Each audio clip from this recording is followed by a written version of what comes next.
Hello friends, study 247-এ সবাইকে স্বাগত। আজকে আমরা হিস্ট্রি জিকের যে সিরিজ চলছিল সেই সিরিজের সাউথ ইন্ডিয়ান সঙ্গম পিরিয়ড থেকে অনেকগুলো কোয়েশ্চেন্স আপনাদের সামনে নিয়ে এসেছি, যার মধ্যে কি থাকবে চোলা ডাইনেস্টি, চালুক্য ডাইনেস্টি, পল্লবাস ডাইনেস্টি, এইসব ডাইনেস্টিগুলোর থেকে যে ইম্পর্টেন্ট কোয়েশ্চেনগুলো এক্সামের মধ্যে বারবার আসে সেই সব কোয়েশ্চেনগুলোকে আমরা একসাথে কম্পাইল করে আপনাদের সামনে নিয়ে এসেছি। আপনারা যারা এখনও আমাদের চ্যানেলকে সাবস্ক্রাইব করে রাখুনি, সাবস্ক্রাইব করে নাও, বেল আইকনে ক্লিক করে রাখো, কেননা GRBT, group C, group D, তাছাড়া টেট এক্সাম এবং আগামীতে ত্রিপুরার মধ্যে যে এক্সামগুলো হতে চলেছে সেই সব এক্সামকে লক্ষ্য রেখে আমরা এই সিরিজটা চালাচ্ছি। এই সিরিজের মধ্যে হিস্ট্রির একদম ওল্ড হিস্ট্রি থেকে শুরু করে একদম মডার্ন হিস্ট্রি অবধি আমরা সম্পূর্ণ সিলেবাস কভার করব। তো শুরু করা যাক আজকের এই ভিডিওটা।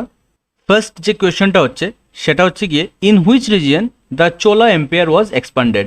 চোলা এম্পায়ার যেটা ছিল সেটা কোন এরিয়ার মধ্যে বিস্তৃত ছিল?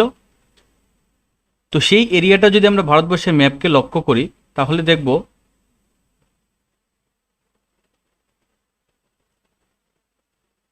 এই যদি ভারতবর্ষের ম্যাপ হয় তাহলে আমরা লক্ষ্য করব যে এই যে এরিয়াটা, এই এরিয়াটাকে কি বলা হয়? করমন্ডল কোস্ট। এই এরিয়াটা প্লাস ডেকান এরিয়া, এই যে ভারতের এই পোর্শনটা, এটাকে বলা হয় ডেকান এরিয়া। এই দুটো এরিয়া মিলিয়ে পুরো চোলা এম্পায়ারটা বিস্তৃত ছিল। তাহলে অপশন ডি হচ্ছে গিয়ে সঠিক উত্তর।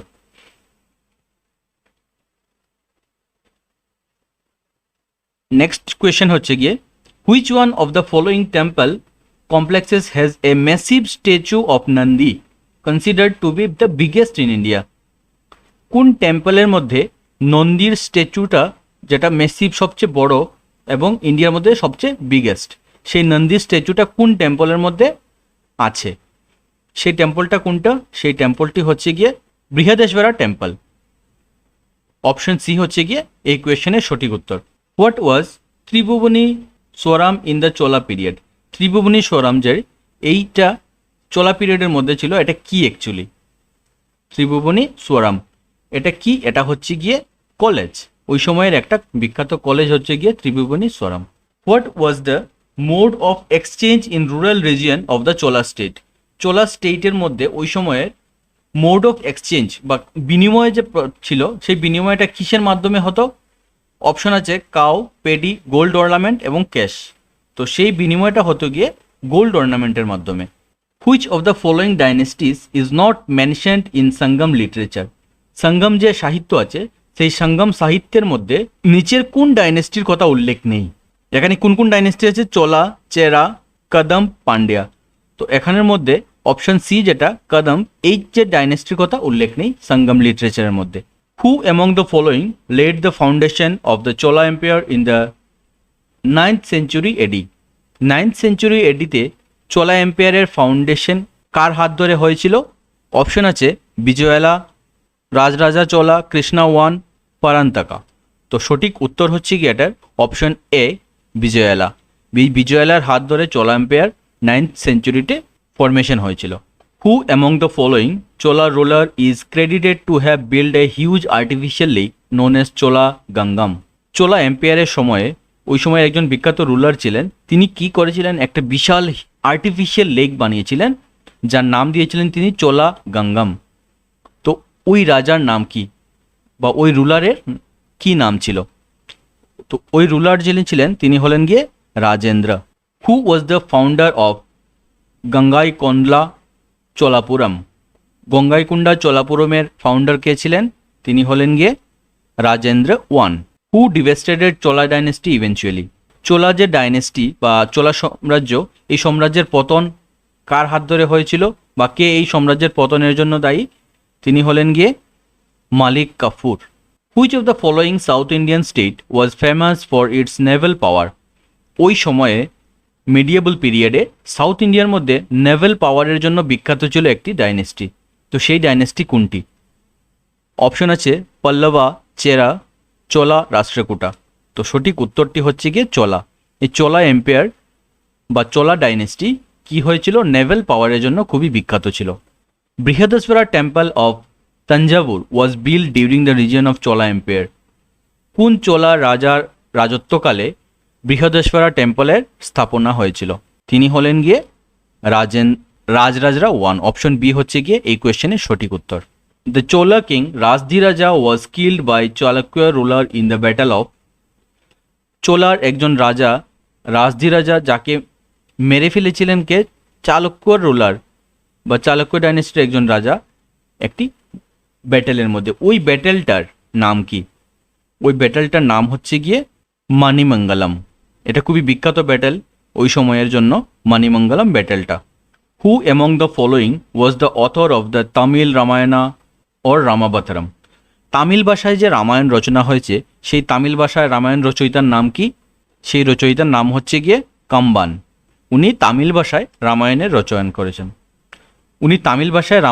রচনা করেছেন। Who was the Chola king who defeated the last Pallava ruler Aparajita Varma. পল্লবা ডাইনেস্টির শেষ রুলার যিনি ছিলেন অপরাজিত বর্মা, তাকে পরাজিত করেছিলেন একজন চোলা ডাইনেস্টির রাজা। তিনি কে ছিলেন? তিনি ছিলেন Aditya. Which of the following Sangam works tries to expound the excellence of Buddhism. Sangam লিটারেচারের মধ্যে দেখা যায় বুদ্ধিজমকে এক্সপ্লোর করে, বুদ্ধিজমের মধ্যে যে এক্সিলেন্সগুলো আছে বা বুদ্ধিজমের মধ্যে যে বিভিন্ন দিকগুলো আছে সেই দিকগুলোকে তুলে ধরেছিল কোন সঙ্গম লিটারেচার? তো সেটা হচ্ছে গিয়ে মণিমেকালাই। এই লিটারেচারের মধ্যে দিয়ে বুদ্ধিজমের যে বিস্তার হয়েছিল বা বুদ্ধিজমের যে এক্সিলেন্সগুলো ছিল সেইগুলোকে তুলে ধরা হয়েছে। Famous south Indian the battle of Takkolam was fought between. Battle of তাক্কোলম ওই সময় একটা বিখ্যাত যুদ্ধ হয়েছিল, সেটি কার কার মধ্যে হয়েছিল? তো সেই যুদ্ধটি হয়েছিল চোলা এবং রাষ্ট্রকূটার মধ্যে। এই দুই ডাইনেস্টির রাজাদের মধ্যে এই যুদ্ধটা সংগঠিত হয়েছিল। The Sangam literature Tolkappiyam is a text of. Sangam লিটারেচারের মধ্যে বা সঙ্গম সাহিত্যের মধ্যে তোলকাপ্পিয়াম যে সাহিত্যটা আছে সেটা অ্যাকচুয়ালি কি এবং সেটার মধ্যে কোন জিনিসটার আলোচনা করা হয়েছে? তো সেটা হচ্ছে গিয়ে তামিল গ্রামার। তামিল ভাষায় যে গ্রামার, সেই গ্রামারের আলোচনা করা হয়েছে এই সঙ্গম লিটারেচারের মধ্যে, যেটা হচ্ছে গিয়ে তোলকাপ্পিয়াম।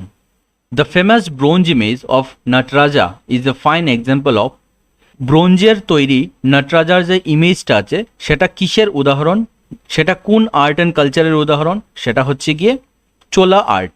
চোলাদের সময়ের সংস্কৃতি এবং কলার একটি নিদর্শন হচ্ছে গিয়ে এই নটরাজা, যা ব্রোঞ্জের তৈরি হয়েছিল। The capital of Chola was. চোলার সাম্রাজ্যের ক্যাপিটালটা কোথায় ছিল? সেটা ছিল তঞ্জোরে। Who was the greatest among the Chola king. Chola রাজাদের মধ্যে সবচেয়ে বিখ্যাত রাজা কে ছিলেন? তিনি হলেন গিয়ে রাজা। Who was the Rashtrakuta ruler to have sacrifices his finger to Mahalakshmi. মহালক্ষ্মীর কাছে তিনি ওনার আঙুল স্যাক্রিফাইস করে দিয়েছিলেন একজন রাষ্ট্রকূট রুলার। তিনি কে? তিনি হলেন গিয়ে এমোগাবার্ষা। অপশন বি হচ্ছে গিয়ে এই কোয়েশ্চেনের সঠিক উত্তর। Who was the greatest king of Chalukya dynasty. Chalukya ডাইনেস্টির মধ্যে একজন বিখ্যাত রাজা তিনি কে? তিনি হলেন গিয়ে Pulakeshin two. The Chera king who is said to have gone to north India to get a Himalayan stone to make the image of goddess কন্নাগি।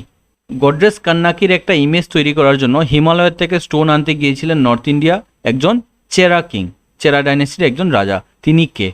তো তিনি হলেন গিয়ে Senguttuvan. Groups of Kurram during the Cholas period were called. কুররামের একটা গ্রুপ আছে চোলা পিরিয়ডে, তাদেরকে একসাথে কি বলা হয়? তাদেরকে বলা হয় নান্দু। Who of the following Chinese traveller has given an account of the relationship of China with India during the reign of Chalukyas. Chalukya ডাইনেস্টির রাজত্বকালে চায়না এবং ভারতের মধ্যে একটা যোগসূত্র ছিল। সেই যোগসূত্র কোন চাইনিজ ট্রাভেলারের সাহিত্যের মধ্যে পাওয়া যায়?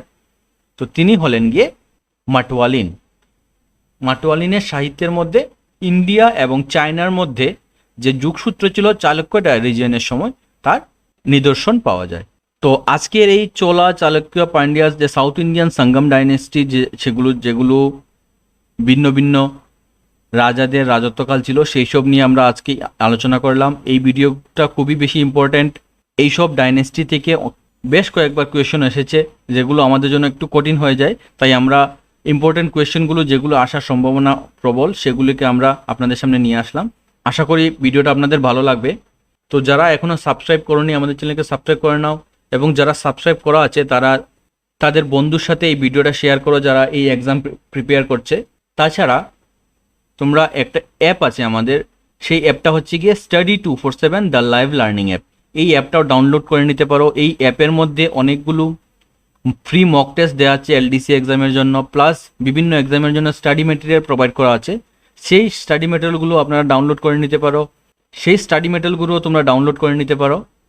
বা কিছু ম্যাটেরিয়াল আছে যেগুলো তোমরা পারচেজও করতে পারো। তো সেই অ্যাপটা আমাদের নিচের ডেসক্রিপশন লিঙ্কে পেয়ে যাবে, বা অ্যাপটা ডাউনলোডও করতে পারো প্লে স্টোরে গিয়ে।